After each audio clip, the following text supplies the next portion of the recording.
recognition can be great, but it can also be a killer, especially in business and being a professional, especially in this industry, because so much of what we do is so exciting and over the top, and some of the bodies and the athletic abilities are some of the most incredible things you've ever seen.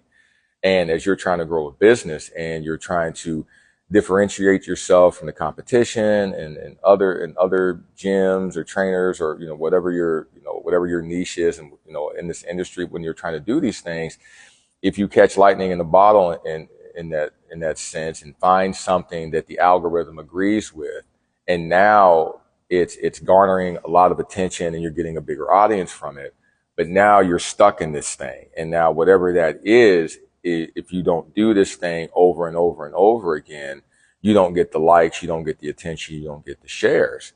And you have to kind of make a decision as a professional, because that recognition of staying there could potentially hinder you as far as like what your overall professional abilities could be. And you don't progress forward because you get caught in this point that's just so popular, and it's so trending and engaging. And you've seen it before. There's so many trainers, and there's so many gyms, and there's so many fitness influencer enthusiasts, and they have, great videos, and then they'll do something, whether it's the lighting, whether it's the music, maybe it's something that they do, and now they get stuck, and now they have to duplicate that over and over and over again. And in what they potentially could be in their professional career, in both their character, their development, and their overall mental capacity and ability, gets hindered and halted because you're appealing to the peanut gallery. You're appealing to the audience and what the audience wants.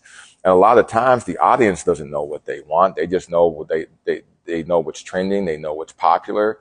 And it may seem on the surface like that may be what they think they want, especially as it pertains to health and fitness. You're looking at body types you think are the thing that you want, that are successful as far as like what you're trying to achieve. But when you get into how it's achieved and the nitty gritty of all of it, and you get into the meticulous details of how it came to be, you find out, oh no, that may not be what I want. Oh, I want to be lean. Okay, well, what does lean look like? Lean is sacrificing time with family and friends, potentially sacrificing drinking alcohol on the weekends, which could be potentially a stress reliever for you with family.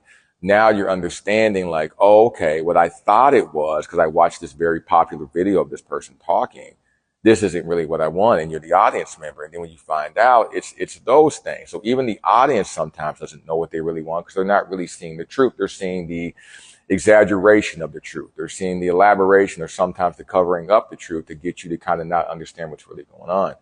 So as a professional, when you're going through these things and you're trying to measure, okay, what is going to be my involvement in this trending thing, and where am I going to put my business, and potentially, specifically a gym like ours, or a gym just in general, like, where are we going to put ourselves in what's trending? Do we do this? Does this get us the likes? Does this get the attention that we want?